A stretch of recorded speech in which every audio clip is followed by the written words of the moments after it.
When I came home early that evening, I didn't expect my world to collapse in seconds.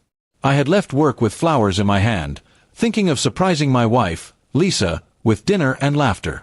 But as I walked through the door, the sound of laughter came from upstairs, laughter that didn't belong to me. My heart began to pound as I climbed each step, quiet but trembling, until I reached our bedroom. The door was slightly open, and what I saw froze me. Lisa was in bed with another man. For a moment, I couldn't move. The flowers slipped from my hand and fell silently to the floor. Lisa turned, her eyes widening with shock, and the man beside her tried to cover his face. I didn't say a word. My body felt numb, my thoughts blank. She started to speak, something about explaining, but I couldn't bear to hear it. I just turned around and walked out. My heart felt like it had been ripped out of my chest. Outside, the air was cold, but I barely noticed it. I sat in my car for a long time, staring at nothing. My phone buzzed with messages from her, then calls, but I ignored them all. When I finally drove away, I didn't know where I was going. I just wanted to get as far from that house as possible. The image of her betrayal replayed in my mind like a cruel movie. Later that night, I got a call from Lisa's father, Mr. Anderson. He sounded worried, asking if everything was all right. I didn't want to tell him at first, but the pain in my chest made it impossible to keep quiet. I told him everything, how I found them, how she looked at me without shame. There was silence on the other end of the call. Then, in a trembling voice, he asked me to come over to their house. When I arrived, Lisa was already there, sitting on the couch, her face buried in her hands. Her mother looked heartbroken, while her father stood by the window, his fists clenched. I could feel the tension in the room, thick and heavy. When Mr. Anderson finally turned toward his daughter, his eyes were full of rage and disappointment.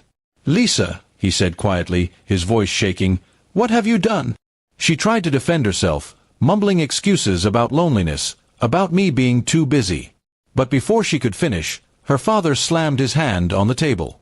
"Don't you dare blame him," he shouted. "You had a man who loved you, who treated you with respect. And you threw it all away for what? A moment of weakness." The room went silent. Lisa started crying, but her father's anger didn't soften. "You've disgraced yourself, and you've broken a man who did nothing but love you," he said. "If your mother and I raised you to be this unfaithful, then we've failed."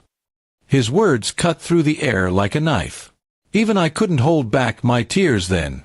I never expected him to defend me so fiercely. Lisa tried to reach out to me, her voice trembling.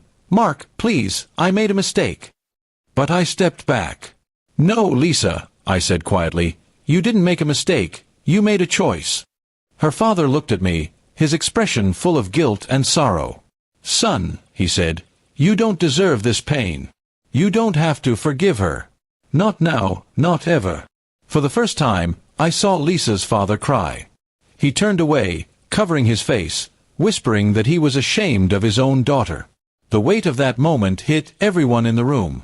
Lisa's mother broke down, and I could feel my heart shattering again, not just for myself, but for the family that had just been torn apart.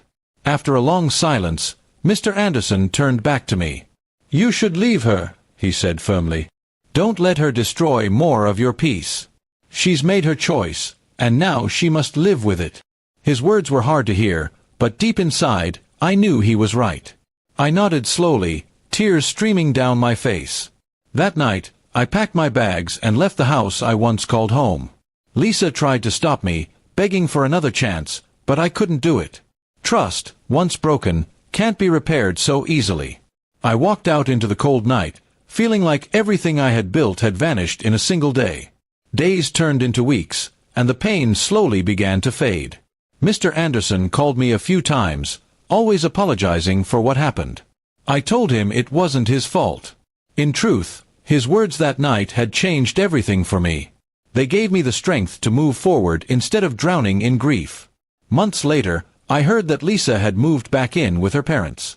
Her father had made her get counseling and find a job to rebuild her life. As for me, I started focusing on myself, my work, my peace, my future. I stopped blaming myself and began to accept that sometimes people hurt you, not because you did something wrong, but because of who they are. And though the memory of that night still lives somewhere deep inside me, it also marks the moment I learned what real strength looks like. Not revenge, not hatred, but the courage to walk away when love turns into betrayal. What her father shouted that night didn't just change everything for her, it changed me too.